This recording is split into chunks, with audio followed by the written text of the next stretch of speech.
kelinyaptiki, bir narsa bo'lyaptiki, biz bundan buyoq ko'proq elektroenergiya hisobidan isitish, elektroenergiya hisobidan ta'minlash va elektroenergiya bilan barqaror ta'minlash bo'yicha alohida ishlarni olib borishimiz kerak.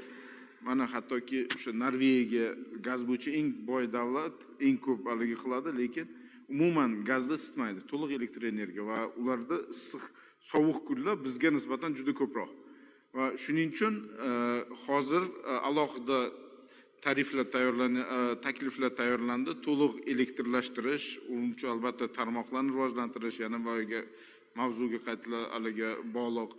Va bunda imtiyozli tarif joriy qilish bo'yicha mana hozir ko'rishingiz mumkin, biz hisob-kitob qildik, 2000 kilovat soatgacha to'liq elektroenergiyada qishki mavsumda isitish va nima desa bo'ladi, yetarli bo'lar ekan. Shu bo'yicha hozir biz Moliya iqtisodiyot vazirligi bilan ishlayapmiz. O'sha 50% bilasiz, ko'p qavatli oilaga joriy qilingan tizimni bu yerda ham joriy qilish ko'zda tutyapmiz.